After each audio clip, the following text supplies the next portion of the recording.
Good morning students, welcome to Ambi Senior Secondary School class 9th Mathematics chapter number 4 linear equations in two variables। आज हम उसका कर रहे हैं part number 1।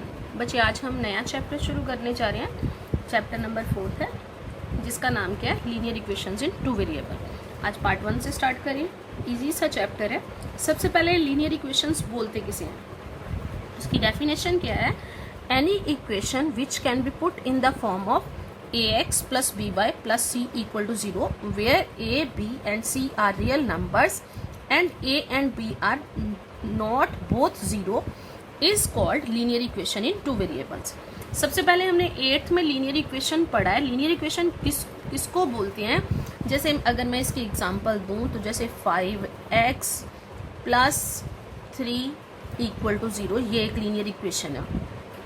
Linear equation का मतलब होता है जैसे ये जो है इनको आप कोफिशिएंट बोलते हो और ये क्या है, ये नंबर पार्ट जो होता है उसको कोफिशिएंट बोलते हैं, और जो जैसे जो अल्फाबेट लगे होते हैं साथ में उनको क्या बोलते हैं, वेरिएबल्स।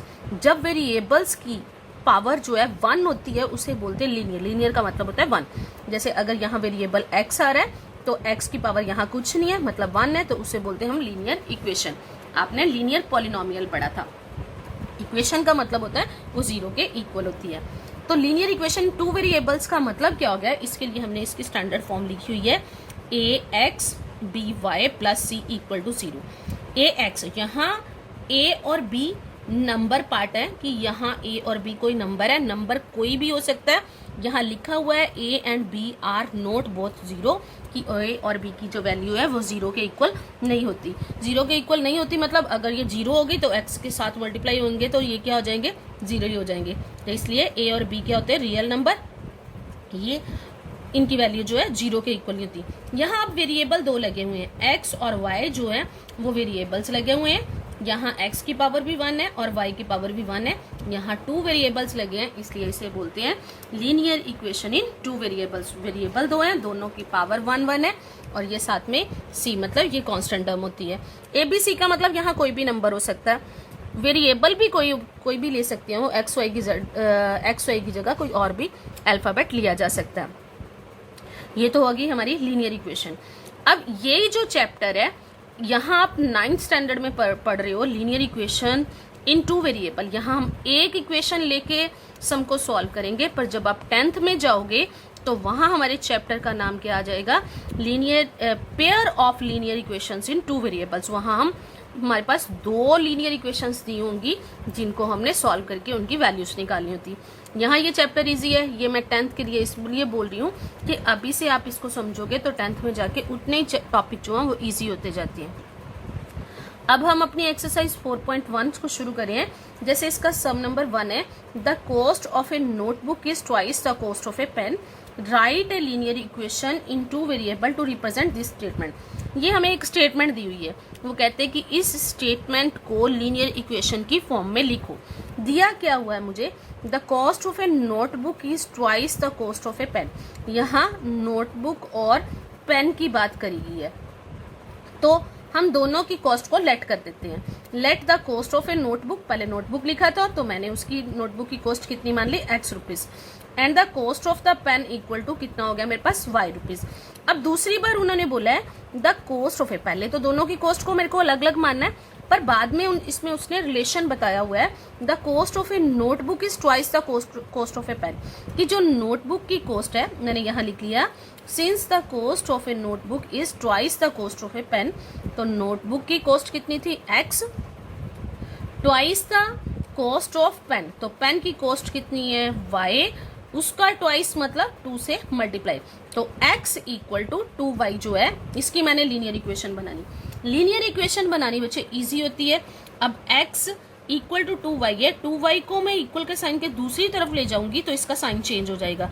2y इस साइड किसका है, प्लस का, दूसरी साइड जाके माइनस का हो गया, तो ये इक्वेशन क्या बन जाएगी, x, 2y दूसरी साइड चला गया तो माइनस 2y इक्वल टू दूसरी साइड कुछ नहीं बचा और ये क्या आ गया, इक्वल टू 0। ये आंसर है। ये linear equation in two variable आ गई। यहाँ x भी वेरिएबल है, y भी वेरिएबल है। a की जगह मतलब जो a की वैल्यू यहाँ a मतलब x का कोफिशिएंट कुछ नहीं है तो 1, क्योंकि कोई भी नंबर 1 से मल्टीप्लाई होता है तो वही वैल्यू आती है और यहाँ y के साथ क्या लगा है -2। तो यहाँ कांस्टेंट टर्म नहीं है, कांस्टेंट टर्म का होना जरूरी नहीं है, मतलब दो वेरिएबल आ गए तो ये एक मेरी लीनियर इक्वेशन ड्राइव हो गई। जैसे मैंने पहले बोला बहुत इजी एक्सरसाइज है। इसका सम नंबर सेकंड देखो, express the following linear equation in the form of ax plus by plus c equal to 0 and indicate the values of a, b and c in each case. मैंने यहाँ अपने पास 3 examples ले लिए। जैसे मेरे पास first सम क्या है, 2x plus 3y equal to 9.3 और 5 के ऊपर बार है। 5 के ऊपर बार, ये टर्मिनेटिंग नॉन टर्मिनेटिंग आपने फर्स्ट चैप्टर में करा हुआ है। बार का मतलब होता है वो नंबर रिपीट होता है, पर यहाँ मुझे इससे कुछ लेना देना नहीं है, मैंने एज इट इज ही नंबर को रखना है। सोल्यूशन में मैं क्या लिखूंगी, हेयर गिवन दैट, मुझे गिवन क्या दिया हुआ है 2x plus 3y equal to 9.3 5 के ऊपर बार है। तो मैंने इसको कौन सी फॉर्म में लिखना है, ax plus by plus c equal to 0, मतलब कि इक्वेशन की सारी टर्म्स मैंने एक साइड पे रखनी है और इक्वल के दूसरी साइड क्या होना चाहिए 0। बस करना क्या होता है, वहां साइन चेंज करना है। यहाँ आ जाएगा मेरे पास 2x, 3y ऑलरेडी उधर है तो वही। अब मैं 9.35 को दूसरी साइड लेके जा रही हूँ, ये प्लस का है तो दूसरी साइड जाके ये किसका हो गया, माइनस का, इक्वल टू दूसरी साइड क्या बच गया 0। अब पहले तो बोला था उन्होंने इस फॉर्म में करो, मैंने इस फॉर्म में कर लिया। And indicate the values of, अब मुझे a, b और c की वैल्यू भी बता दी है। अब नाउ कंपेयरिंग इट विद, अगर मैं इसको कंपेयर करूं, now comparing it with ax plus by plus c equal to, यहाँ x के साथ जो नंबर लगा होता है वो a होता है, देयरफॉर a इक्वल टू 2। यहाँ देखो ये वाली स्टैंडर्ड फॉर्म इसकी देखो, और y के साथ जो नंबर लगा है b, तो मेरे पास इक्वेशन में y के साथ क्या लगा है 3, तो b की वैल्यू आ गई 3 प्लस c है, यहाँ c के आगे प्लस का साइन है पर मेरे पास c की वैल्यू के आगे माइनस का साइन है, तो c इक्वल टू, अगर साइन माइनस का होगा तो मैं माइनस का साइन जरूर मेंशन करूंगी, c इक्वल टू -9.35 के ऊपर बार, ये इसका आंसर आ गया। ऐसे ही मैंने एक और पार्ट ले लिया, जैसे सेकेंड पार्ट है x minus y by 5 minus 10 equal to 0। ये ऑलरेडी सारा स्टैंडर्ड फॉर्म में ही है सम। सोल्यूशन में मैंने फिर से स्टेटमेंट को लिख लिया, इसमें ये इस फॉर्म में उन्होंने बोला पहले चेंज करो, इस फॉर्म में तो ऑलरेडी मेरे को सम दिया हुआ है, तीनों टर्म्स एक साइड पे ही है तो इक्वल टू 0। अब यहाँ मैंने क्या करना है, सिर्फ a, b और c की वैल्यू बतानी है।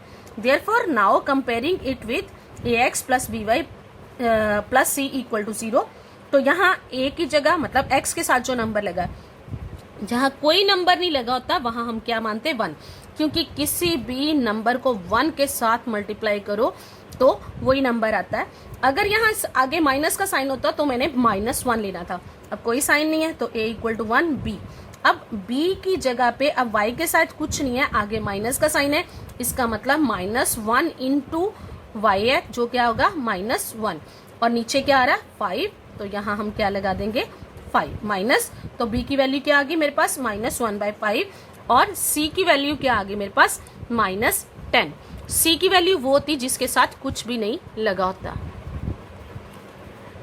ये बच्चे इसका आंसर है। ऐसे ये इसका थर्ड पार्ट आ गया। थर्ड पार्ट क्या दिया हुआ है, ये मैंने थोड़ा अलग तरह से ले लिया। 5 इक्वल टू 2x है, तो सबसे पहले गिवन दैट आपके पास सम क्या है 5 इक्वल टू 2x। तो मैंने क्या करा, मैंने इसको पहले उल्टा करके लिख लिया, x वाली टर्म को मैं ऑलरेडी ले गई हूँ। जब पूरी की पूरी टर्म इधर उधर चेंज करते हैं तो अगर इन दोनों के बीच में इक्वल का साइन है तो पूरी की पूरी टर्म्स जो हैं दूसरी साइड लेके चले जाओ तो साइन चेंज नहीं होता। मैंने इसको इस फॉर्म में लिख लिया ताकि आपको जो इक्वेशन दी हुई है उसके साथ, ये वाली जो इक्वेशन है उसके साथ कंपेयर करने में कोई दिक्कत ना आए। तो मैंने 2x इक्वल टू 5 लिख लिया। अब 5 दूसरी साइड पे था, मैंने सारी टर्म्स को एक साइड पे करना है, तो ये 5 प्लस का था, दूसरी साइड आके माइनस का हो गया इक्वल टू 0। मेरे पास स्टेटमेंट में इतना दिया हुआ है, पर मैंने इसको कौन सी फॉर्म में लिखना है, ax plus by plus c equal to 0। मेरे पास x वाली टर्म है, यहाँ x वाली टर्म है और यहाँ कांस्टेंट टर्म है, c की वैल्यू है, x की के साथ उसका जो कोफिशिएंट है a की वैल्यू है, पर मेरे पास y नहीं है। तो पहले मैंने 3 टर्म्स में इसको कंप्लीट करना है। तो यहाँ क्या लिखूंगी 2x प्लस, यहाँ इसके आगे जब y की वैल्यू है ही नहीं आप, तो उसकी जगह पे क्या लगाओगे आप 0। यहाँ मैंने डॉट लगाया, डॉट का मतलब होता है जो नीचे हम डॉट लगाते हैं तो उसका मतलब होता है मल्टीप्लाई का साइन इनटू y। y मैंने अपनी तरफ से ले लिया, पर अगर मैं 0 और y को मल्टीप्लाई करती हूँ तो वो 0 ही रहता है। ये नंबर ऐड करने से मेरी स्टेटमेंट में कोई फर्क नहीं पड़ा, पर मैंने इसको इस फॉर्म में चेंज कर लिया a x plus b y plus c, कि मतलब जिस स्टैंडर्ड फॉर्म में उन्होंने चेंज करने के लिए बोला था मैंने उसको कर लिया। और यहाँ सी वाली जो टर्म है उसके आगे माइनस का साइन था, तो मैंने माइनस का साइन रखा इक्वल टू 0। अब यहाँ 0 इंटू वाई के आगे आप प्लस का साइन भी लगा सकते हो, माइनस का, क्योंकि 0 के आगे चीज़ों के साथ प्लस और माइनस के साइन का कोई फर्क नहीं पड़ता। नाउ मैंने इस फॉर्म में पहले चेंज कर लिया, कोई भी आगे सम आएगा तो आपने ऐसे ही करना है।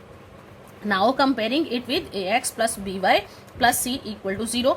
यहाँ से कंपेयर करें तो ए एक्स के साथ ए, तो ए की वैल्यू 2, वाई के साथ बी, तो बी की वैल्यू 0, और जिसके साथ कुछ नहीं लगा उसे बोलते हैं कांस्टेंट टर्म, तो ये आ गया सी, सी की वैल्यू के आगे आपके पास -5। ये बच्चे मेरी छोटी सी एक्सरसाइज है, इसके सिर्फ 2 ही सम है। ये साथ में उसका लास्ट सम कैसे दिया हुआ है कि मतलब आपको स्टेटमेंट लिख के वो थोड़ी सी चेंज करके पूछ सकते हैं, पर हर बार सम को एक ही तरीके से करना है हमने। और आगे जाके ये चैप्टर भी छोटा है, और ये चैप्टर आप स्टार्टिंग से, कोई भी चैप्टर जब हम शुरू करते हैं तो उसको स्टार्टिंग से करोगे तो आपके लिए अगली एक्सरसाइजेज हैं जो वो करनी इजी हो जाएंगी। इसलिए स्टार्टिंग से अभी से ध्यान से सुना करो, स्टेटमेंट में क्या बोला गया, हम वीडियोस में क्या बोलते हैं और क्या लिखते हैं, क्या समझा रहे हो, उसको ध्यान से सुना करो, तो आगे जाके एक्सरसाइजेज जो हैं वो इतनी ईजी हो जाती हैं। जैसे अब सम नंबर मैंने 3rd ले लिया, तो यहाँ स्टेटमेंट क्या है, write each of the following as an expression in 2 variables. इसको जो नीचे मतलब मैंने कोई एग्जांपल्स ली हुई हैं, इनको कैसे लिखना है, इक्वेशंस इन 2 वेरिएबल्स, मतलब उसकी स्टैंडर्ड फॉर्म जो मैंने बताई थी a x plus b y plus c equal to 0 की फॉर्म में मैंने लिखना है। तो मेरे पास जैसे फर्स्ट स्टेटमेंट क्या है, x इक्वल टू -5, तो फर्स्ट मैंने सम ले लिया x equal to -5 can be written as. अगर मैंने इसको स्टैंडर्ड फॉर्म में लिखना है तो कैसे लिखूंगी, x के साथ कुछ नहीं है, मतलब 1 इंटू एक्स प्लस आगे y वाली टर्म आपके पास है ही नहीं, तो जैसे मैंने पिछले सम में लगाया था plus 0 into y equal to -5 आपको दिया हुआ है, पहले मैंने ऐसे लिख लिया। अब मैं तीनों टर्म्स को एक साइड पे, स्टैंडर्ड फॉर्म वाली साइड पे a x plus b y plus c equal to 0 की फॉर्म में लिख लूंगी। तो यहाँ क्या लिखा, 1 इंटू एक्स, मतलब डॉट के साइन का मतलब मैंने पहले भी बताया कि क्या है आपके पास, मल्टीप्लाई का sign, plus 1 into 0 into y आना था, यहाँ 0 इंटू वाई आ गया, प्लस ये माइनस का 5 था और ये दूसरी साइड का कौन सा 5 बन गया, प्लस का इक्वल टू 0। ये क्या आ गया आपके पास इसका आंसर। अब आगे चले बच्चे, जैसे नेक्स्ट स्टेटमेंट है 5y equal to 2 can be written as. पहले x वाली टर्म यहाँ आपके पास है ही नहीं, तो x वाली टर्म 0 इंटू एक्स लिख लिया कि कंपेयर करने के लिए मैंने, प्लस आगे आपके पास ये इसके आगे प्लस का साइन है, तो प्लस 5y इक्वल टू 2। पहले मैंने एक साइड पे जो थी ये वाली टर्म्स, इनको कंप्लीट कर लिया, दूसरी साइड वाला नंबर मैं बाद में लेके आऊंगी।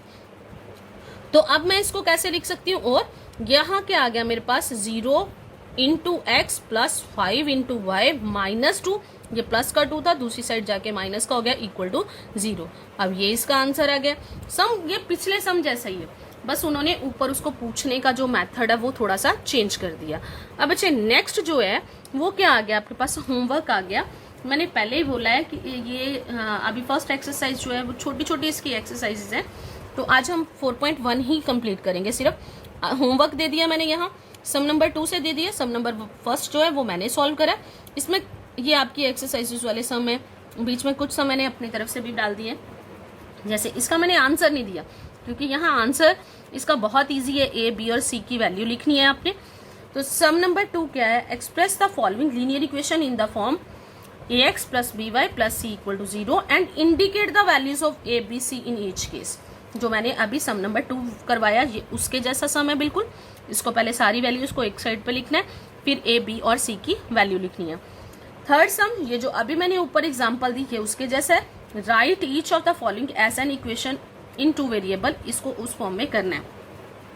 और बच्चे ये सारे सम जो मैंने वीडियो में सॉल्व करे हुए हैं वो भी आपने करने हैं, प्लस ये जो होमवर्क के लिए मैंने सम दिए हुए हैं ये वाले सम भी आपने, ये वो वाले और ये सारे सम करके आपने अपनी फेयर कॉपीज कंप्लीट करनी है। और जब हम होमवर्क मंगवाते हैं तो वो वाले सम प्लस ये वाले सम सारे हमें सम आपने अपनी पेयर कॉपी पे सॉल्व करके उसकी पिक सेंड करनी होती है।